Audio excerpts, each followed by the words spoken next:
Hello guys, আমি হলাম Sreemoyee and welcome back to our channel Sreemoyee and Suraj blogs. আশা করছি তোমরা সবাই খুব ভালো আছো।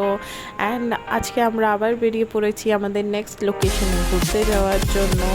তো কোথায় আমরা ঘুরতে যাচ্ছি সেটাও আজকেও সারপ্রাইজই থাকুক, পৌঁছে যাওয়ার পরেই দেখাবো আমরা কোথায় ঘুরতে গেছি।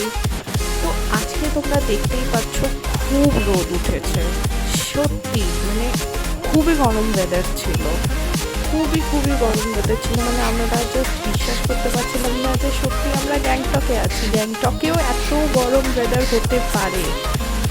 আমরা সবাই রাস্তায় যেতে যেতে খুব ঘেমে গেছিলাম। বাট আমরা যখন আমাদের লোকেশনে পৌঁছে গেছি ওখানে বেশ ভালো ঠান্ডা ছিল।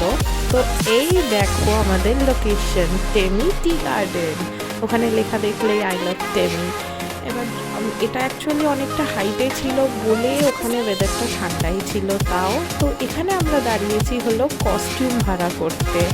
ওখানে গেলে সব বিভিন্ন ধরনের কস্টিউম পরে না, তো আমরাও ভাবলাম ওখানকার কস্টিউমটা পরে ছবি তুলি। তো ওটার জন্যই আমার মা দাঁড়িয়েছে কস্টিউম ভাড়া করতে। আমরা সবাই ওরকম কস্টিউমস পরবো, তারপরে ছবি তুলবো। আর এখান থেকেও তোমরা দেখতেই পাচ্ছ ভিউগুলো কত সুন্দর, জাস্ট খুবই সুন্দর ভিউগুলো আমরা দেখতেছি এখান থেকেও। তো এই দেখো আমার মা রেডি হয়েছে, আর আমাদের সাথে আরও যারা ঘুরতে এসেছিলো তারাও রেডি হয়েছে। আমার বাবাকে অনেকবার বলা হয়েছিল রেডি হওয়ার জন্য, কিন্তু সে পরলো না জামা। এই দেখো আমার লুক, আমার তো নিজের লুকটা সত্যি বলতে খুব ভালো লেগেছে অনেস্টলি। তোমরাও জানিও আমি কেমন লাগছে কমেন্টে।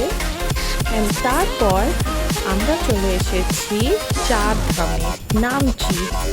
তো তোমরাও জানো নিশ্চয়ই নামচিতে চারধাম আছে, মানে চারধামের রেপ্লিকাগুলো আছে। তো চলো আমরা চলে যাই চারধামের ওইদিকে।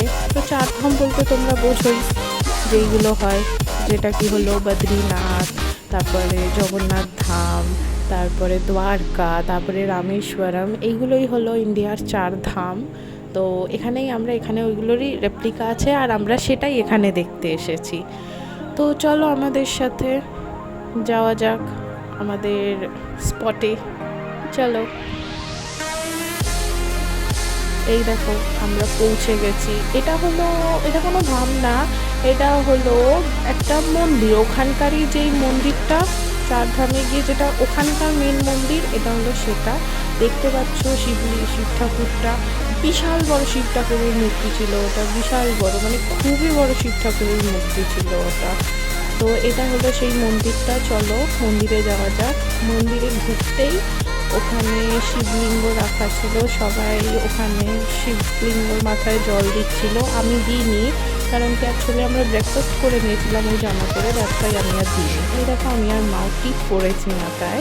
তারপরে আমরা ঢুকে গেছি ভেতরে। একটা ছিল হলো নটরাজের মন্দির। আর এখানে ভীষণ সুন্দর এরকম সব মানে স্কাল্পচারগুলো বানানো ছিল, সব এত সুন্দর ছিল না এগুলো, কি বলবো। মানে এক একটা ছবি এক একটা স্টোরি ডেপিক্ট করছিল, খুব সুন্দর ছিল জায়গাটা। তারপরে আমরা চলে গেছি সাই বাবার মন্দিরে। এবার সাই বাবার মন্দিরে ঢুকেই মনটা খুব শান্তি পায়, খুব পিস ওখানে। তারপরে অ্যাকচুয়ালি আমরা চারধামে কোনো ভিডিও বানাতে পারিনি, কারণ কি ওখানে মানে কোনো ভিডিও বানানো অ্যালাউ না, দ্যাটস ওয়াই। তো তারপর আমরা বাড়ি চলে এসেছি। তারপরে আমরা বাড়ি না, আমরা মেলে গেছিলাম, কিন্তু মেল তখন এত লেট হয়ে গেছিলো, মেল আর্ধেক বন্ধ হয়ে গেছিলো। তো আমরা তাড়াতাড়ি কেনাকাটা করে নিয়েছি, সেটা ভিডিও বানাতে পারিনি। সো আবার বাড়ি চলে। তো ব্যাস আজকের মতো এতটুকুই। So tata, bye bye.